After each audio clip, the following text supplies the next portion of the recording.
Class 9-এর অধ্যায় 8-10-এর অন্তর্গত বৃত্তের ক্ষেত্রফল চ্যাপ্টারের এটি হলো গিয়ে শেষ ভিডিও। এখানে আমরা কিছু ইম্পর্টেন্ট অঙ্ক নিয়ে আলোচনা করব। তাহলে এর প্রবেশের পূর্বে, এই চ্যাপ্টারে এই অঙ্কগুলি প্রবেশের পূর্বে আমরা কিছু জিনিস জেনে নিই।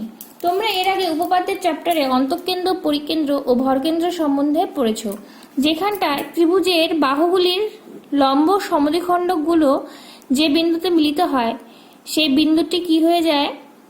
বাহুর লম্ব সমদ্বিখণ্ডকগুলি যে বিন্দুতে মিলিত হয় সেই বিন্দুটি হয়ে যায় কি? পরিকেন্দ্র। এই বিন্দুটা কি হয়ে যায়? পরিকেন্দ্র। আর আমরা জানি ত্রিভুজের বাহুর লম্ব সমদ্বিখণ্ডকগুলি সমবিন্দু। আবার ত্রিভুজের কোণের অন্তর্দ্বিখণ্ডকগুলো যে বিন্দুতে মিলিত হয় সেই বিন্দুটাকে বলা হবে কি? অন্তঃকেন্দ্র। আর ত্রিভুজের মধ্যমাগুলো যে বিন্দুতে মিলিত হয় তাকে বলা হবে কি? ভরকেন্দ্র। এবারে একটা মজার বিষয় হলো, ত্রিভুজের সমবাহু ত্রিভুজের ক্ষেত্রে অন্তঃকেন্দ্র, পরিকেন্দ্র ও ভরকেন্দ্র একই বিন্দু। আর তোমরা পড়েছিলে যে ভরকেন্দ্র মধ্যমাকে 2:1 অনুপাতে অন্তর্বিভক্ত করে। 2:1 অনুপাতে অন্তর্বিভক্ত করে। তাহলে অন্তঃকেন্দ্র, পরিকেন্দ্র সবগুলোই কি করবে? 2:1 অনুপাতে অন্তর্বিভক্ত করবে। তাহলে এই যে জিনিসটাকে কাজে লাগিয়ে আমরা প্রথম অঙ্কে যাই। রাবেয়া একটি বড় কাগজে 21 সেন্টিমিটার বাহু বিশিষ্ট সমবাহু ত্রিভুজ আঁকলো। ওই সমবাহু ত্রিভুজের একটি অন্তর্বৃত্ত অঙ্কন করে বৃত্তাকার জায়গাটি রঙিন করলো। এখানে সমবাহু ত্রিভুজ এঁকেছে, তার অন্তর্বৃত্ত অঙ্কন করে অন্তঃকেন্দ্র দ্বারা যে বৃত্তটি হবে সেটি হলো অন্তর্বৃত্ত, বৃত্তাকার জায়গাটি রঙিন করলো। এবার রঙিন জায়গায় ক্ষেত্রফল বের করতে বলেছে। এবার এর ব্যাসার্ধ বের করে নিতে পারলেই আমরা ক্ষেত্রফল বের করতে পারবো। আর আমরা কি দেখলাম একটু আগে জানলাম যে সমবাহু ত্রিভুজের ক্ষেত্রে যে কোনো ত্রিভুজের ক্ষেত্রে হবে না, একমাত্র সমবাহু ত্রিভুজের ক্ষেত্রেই হবে অন্তঃকেন্দ্র, পরিকেন্দ্র ও ভরকেন্দ্র একই বিন্দু। তাহলে এখানটায় অন্তঃকেন্দ্র এই সমবাহু ত্রিভুজের উচ্চতাকে 2:1 অনুপাতে বিভক্ত করবে। তাহলে এই সমবাহু ত্রিভুজের উচ্চতা হবে কত? √3/2 ইন্টু বাহু। সমবাহু ত্রিভুজের চ্যাপ্টারে পড়েছিলাম সমবাহু ত্রিভুজের ক্ষেত্রে উচ্চতা হয় √3/2 ইন্টু বাহু, এত সেন্টিমিটার। তাহলে কত হবে? 21 √3/2 এত semi.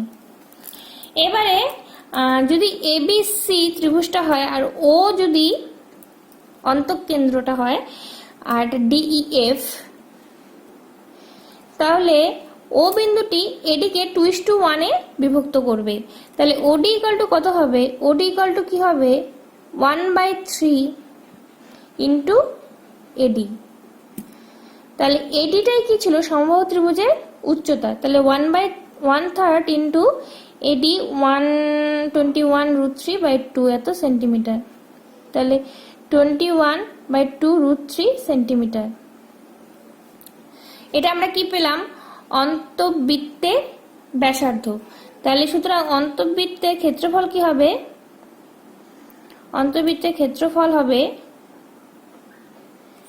Pi into OD square. এখানে হবে 21/2 √3 স্কোয়ার এত বর্গ সেমি, = 22/7 ইন্টু 21 ইন্টু 21/4 ইন্টু 3 এত বর্গ সেমি। 3 × 7 = 21, 3 3 কাটাকাটি গেল 2, 11 এখানটায় 21 ইন্টু 11 21 21 1 3 2। তাহলে আসে কত?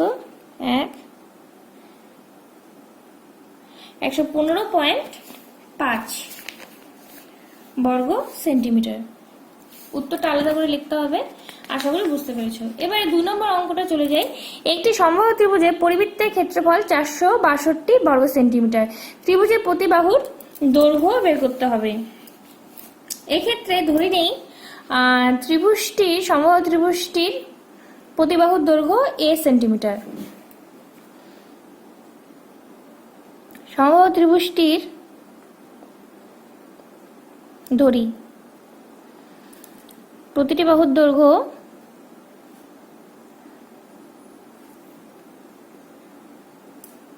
এ সেন্টিমিটার। তাহলে পরিবৃত্ত অঙ্কন করেছে, পরিবৃত্ত এখানটায় আসছে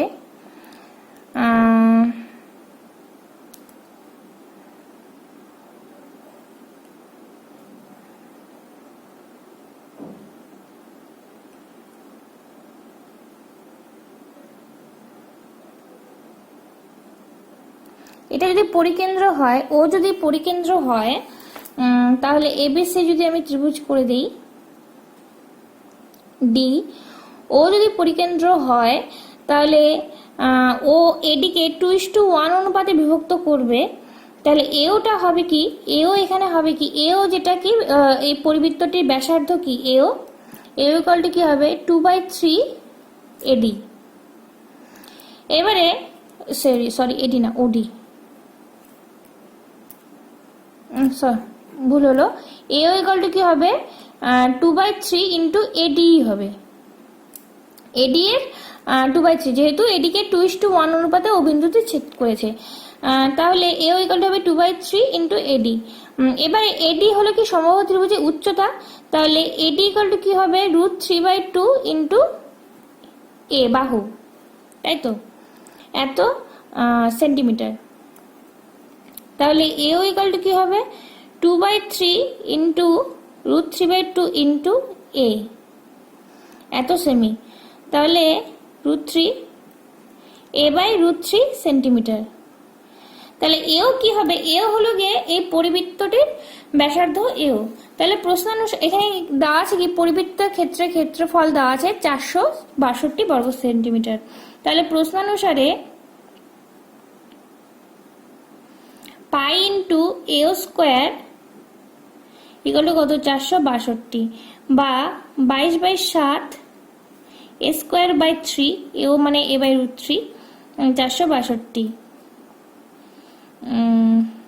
বা এ স্কোয়ার ইকুয়াল টু কত 462 ইন্টু 7 ইন্টু 3/22,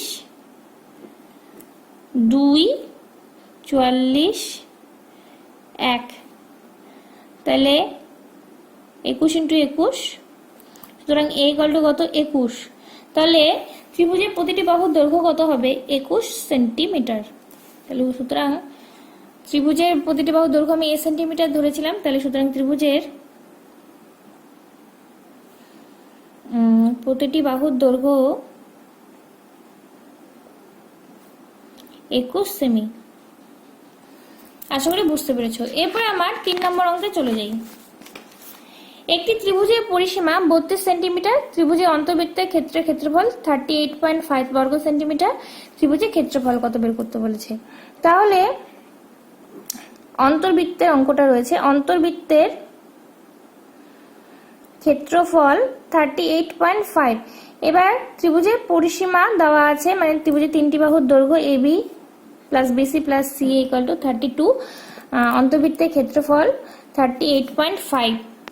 তাহলে দেখো এখানটা, এটা যদি অন্তঃকেন্দ্র হয় তাহলে এক্ষেত্রে কি দাঁড়াচ্ছে, এটা হলো গিয়ে অন্তর্বৃত্তের ব্যাসার্ধ, অন্তর্বৃত্তের কি ব্যাসার্ধ, নাম দিয়ে দিই ডিইএফ। তাহলে ধরি অন্তর্বৃত্তের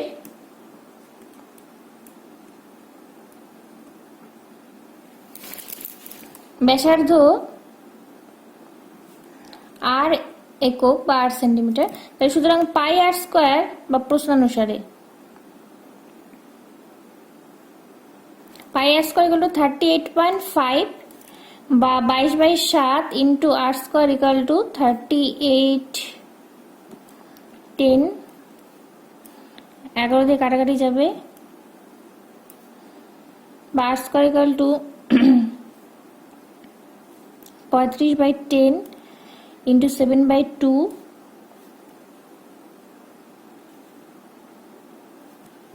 5 যাবে, আর ইকুয়াল, সুতরাং আর ইকুয়াল টু কত আসবে 7/2। এবারে দেখো ত্রিভুজ এবিসি এর ক্ষেত্রফল কে ভাগ করে লেখা যাবে ত্রিভুজ এবিসি এর টোটালটার ক্ষেত্রফল ভাগ করে কি লেখা যাবে, ত্রিভুজ বিওসি এর ক্ষেত্রফল প্লাস ত্রিভুজ এওসি এর ক্ষেত্রফল প্লাস ত্রিভুজ এওবি এর ক্ষেত্রফল।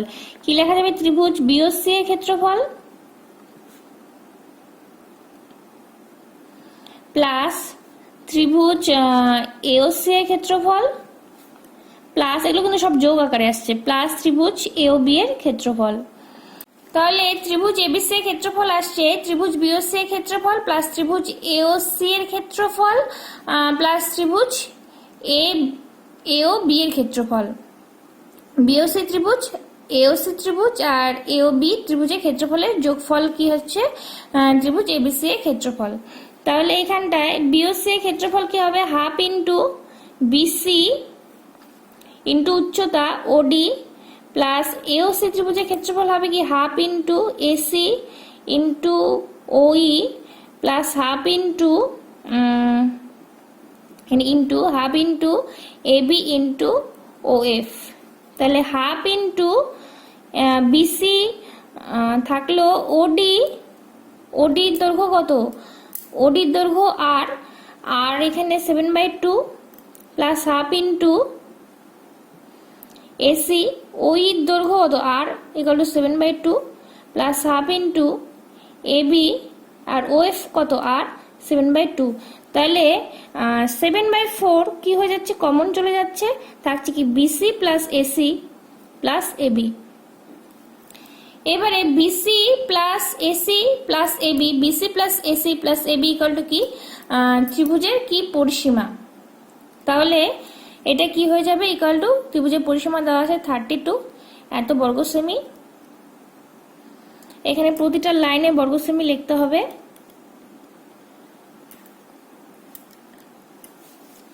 তাহলে 7×56, চার এটা কাটাকাটি চলে যাবে, 7×56 বর্গ সেন্টিমিটার। আশা করি তোমরা অঙ্কটা বুঝতে পেরেছো। এরপরে 4 নম্বর অঙ্কে চলে যাই। 20 সেন্টিমিটার, 15 সেন্টিমিটার ও 25 সেন্টিমিটার বাহুবিশিষ্ট ত্রিভুজে অন্তর্বৃত্ত ও পরিবৃত্তের ব্যাসার্ধের দৈর্ঘ্য কত, অন্তর্বৃত্ত ও পরিবৃত্তের ক্ষেত্রফল কত। তাহলে দেখো এই ত্রিভুজটার ক্ষেত্রে একটি স্পেশাল ক্রাইটেরিয়া কি, 20, 15 যদি ধরি এই বাহু দুটোর দৈর্ঘ্য, তাহলে 20 square plus 15 square equal two 400 plus 225 equal to 625 equal to 25 square. তাহলে এই ত্রিভুজটা কি হয়ে যাবে, সমকোণী ত্রিভুজ, কারণ এই ত্রিভুজে এই দুটি বাহুর বর্গের সমষ্টি কি হচ্ছে, এই তৃতীয় বাহুর বর্গের সাথে সমান হয়ে যাচ্ছে। তাহলে এটা কি হয়ে যাবে, একটি সমকোণী ত্রিভুজ হয়ে যাবে। তাহলে সমকোণী ত্রিভুজের ক্ষেত্রে পরিকেন্দ্র থাকে কি অতিভুজের উপরে এবং পরিব্যাসার্ধটা কি হয় অতিভুজের হাফ, অর্ধেক হয় পরিব্যাসার্ধ। এর আগে এরকম একটি অঙ্ক আমি প্রথম ভিডিওতে করিয়েছিলাম। তাহলে পরিবৃত্তের পার্টটা তোমরা আশা করি করতে পারবে। এরপরে অন্তর্বৃত্তের যে পার্টটা, অন্তর্বৃত্তের যে ব্যাসার্ধ, সেটা কি করে বের করব। এখানে যদি আমি অন্তর্বৃত্ত এঁকে নেই তাহলে কি দাঁড়াচ্ছে, আমি 3টা ত্রিভুজ পেয়ে যাচ্ছি। নাম দিয়ে দিই এবিসি ও ডিইএফ। তাহলে ত্রিভুজ এবিসি এর ক্ষেত্রফল কার সাথে সমান হয়ে যাচ্ছে, ত্রিভুজ এওবি এর ক্ষেত্রফল, আগের অঙ্কটার মতো, প্লাস ত্রিভুজ বিওসি এর ক্ষেত্রফল প্লাস ত্রিভুজ এওসি এর ক্ষেত্রফলের সাথে সমান হয়ে যাচ্ছে। এবারে ত্রিভুজ এবিসি এর ক্ষেত্রফল কি হবে, যেহেতু সমকোণী ত্রিভুজ, তাহলে হাফ ইন্টু ভূমি 15 ইন্টু উচ্চতা 20 এত হবে। এখানে এওবি এর ক্ষেত্রফল কি হবে, হাফ ইন্টু 15 ইন্টু অন্তর্বৃত্তের ব্যাসার্ধ ওডি ইকুয়াল টু কত হবে 8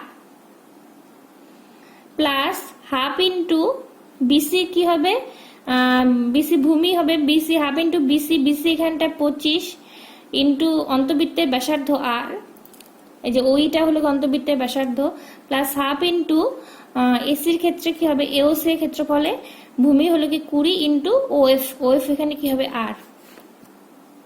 তাহলে এখানে কি আসছে 10 150 কার সাথে সমান হয়ে যাচ্ছে হাফ ইন্টু আর 15, কমন যদি নিই হাফ ইন্টু 15 প্লাস 25 প্লাস কি 20, বা হাফ আর এটা এই পাশে নিয়ে আসলাম ইন্টু 5 10 4 5 6 60 এগুলো 150, তাহলে 30 5, তাহলে সুতরাং আর এর ভ্যালু কত আসছে এখানটায় 5। তাহলে অন্তর্বৃত্তের ব্যাসার্ধ কত আসলো, এখানে অন্তর্বৃত্তের ব্যাসার্ধ এখানে ধরেছি কি 8, তাহলে সুতরাং অন্তর্বৃত্তের ব্যাসার্ধ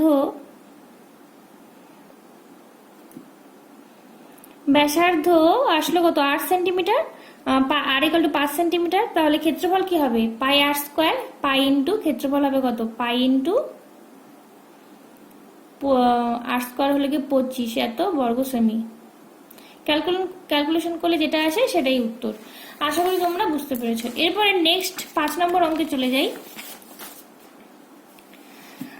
জয়া একটি বর্গক্ষেত্রে অন্তর্বৃত্ত অঙ্কন করলো। জয়া একটি কি বর্গক্ষেত্রের অন্তর্বৃত্ত অঙ্কন করলো। এই বৃত্তটি আবার একটি সমবাহু ত্রিভুজের পরিবৃত্ত।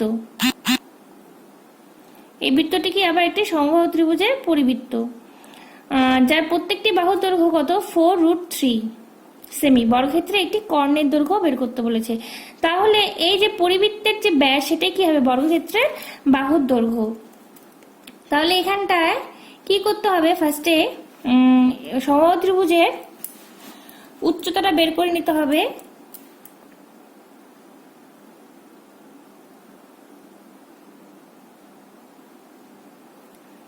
সুতরাং সমবাহু ত্রিভুজের যদি সমবাহু ত্রিভুজের প্রতিটি বাহুর দৈর্ঘ্য 4 সেন্টিমিটার হয়, তাহলে সুতরাং সমবাহু ত্রিভুজের উচ্চতাটা কি হবে √3/2 ইন্টু বাহু 4√3 এত সেমি ইকুয়াল টু 6 সেন্টিমিটার। এবারে এই যে পরিবৃত্ত সমবাহু ত্রিভুজের পরিবৃত্ত, এই পরিবৃত্তের ব্যাসার্ধটা কি হবে ওডি। তাহলে যদি এটা এফ হয়, এখানটা এফ হয়, তাহলে পরিবৃত্তের ব্যাসার্ধ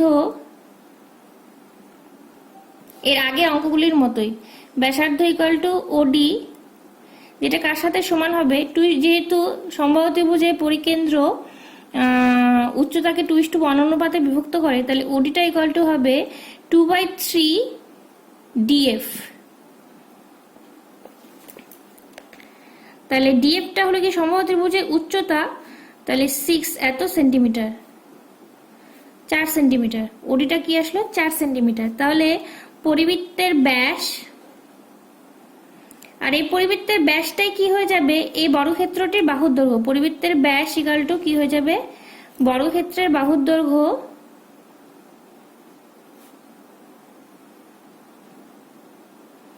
ইকুয়াল টু কি হবে 2 × 4 সেন্টিমিটার ইকুয়াল টু 8 সেন্টিমিটার। তাহলে বর্গক্ষেত্রের কর্ণের দৈর্ঘ্য হবে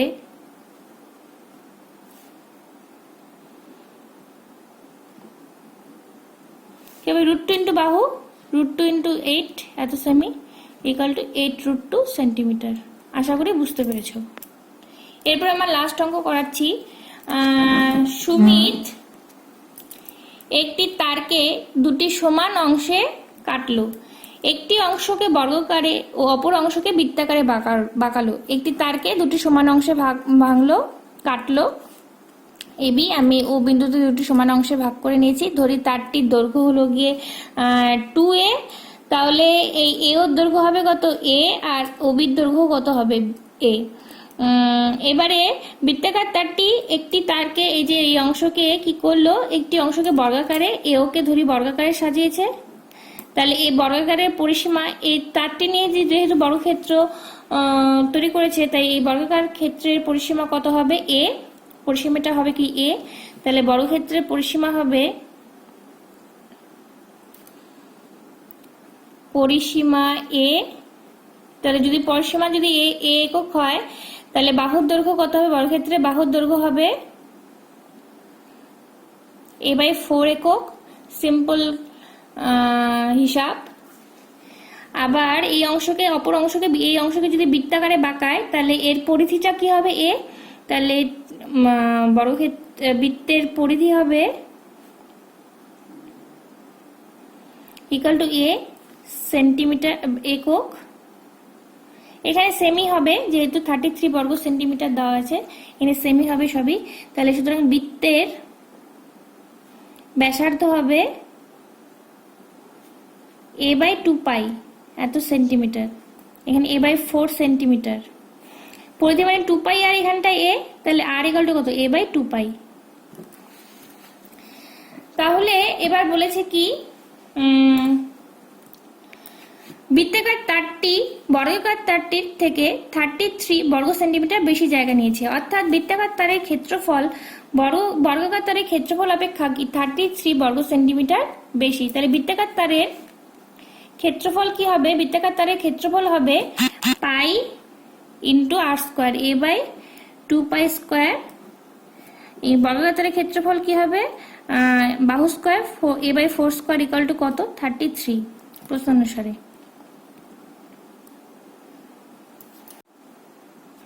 আমি যদি এখানে করি হিসাব তাহলে কি আসবে pi into A square by 4 pi square by A square by 16 equal to কত আসবে 33, বা পাই পাই কাটাকাটি চলে গেল A square by 4 pi minus A square by 16 equal to 33। আমি এখান থেকে এ স্কোয়ার বাই 4 কমন নিতে পারি, তাহলে পড়ে থাকবে 7 বাই 22 আর এখানে পড়ে থাকবে 1 বাই 4 ইকুয়াল টু 33, বা এ স্কোয়ার বাই 4 এখানটায় লসাগু হয়ে যাচ্ছে 44, তাহলে 14 মাইনাস 11 ইকুয়াল টু 33, বা A square by 4 into 3 by 44 equal to 33 এন 11 হলো। তাহলে এখানটা করছি, সুতরাং এ স্কোয়ার আসছে কত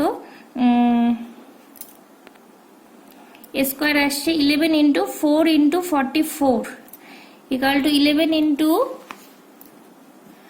4 ইন্টু 44 কে লেখা যায় 11 ইন্টু 4, তাহলে সুতরাং এ ইকুয়াল টু কত আসবে 11 ইন্টু 4 ইকুয়াল টু 44। তাহলে তারটির দৈর্ঘ্য আমি নিয়েছিলাম 2a, তাহলে সুতরাং এখানে চেয়েছে তারটির প্রকৃত দৈর্ঘ্য বের করতে বলেছে, সুতরাং তারটির প্রকৃত দৈর্ঘ্য 2 ইন্টু 44 এত সেন্টিমিটার ইকুয়াল টু 88 সেন্টিমিটার। আশা করি তোমরা অঙ্কটা বুঝতে পেরেছো। যদি না বুঝতে পারো বারবার অঙ্কটিকে দেখো, তাহলে বুঝতে পারবে এই অঙ্কগুলি সবগুলিকেই তাই। আর ভিডিওটি ভালো লাগলে অবশ্যই লাইক করো, শেয়ার করো এবং আমার চ্যানেলটিকে সাবস্ক্রাইব করো। Thank you.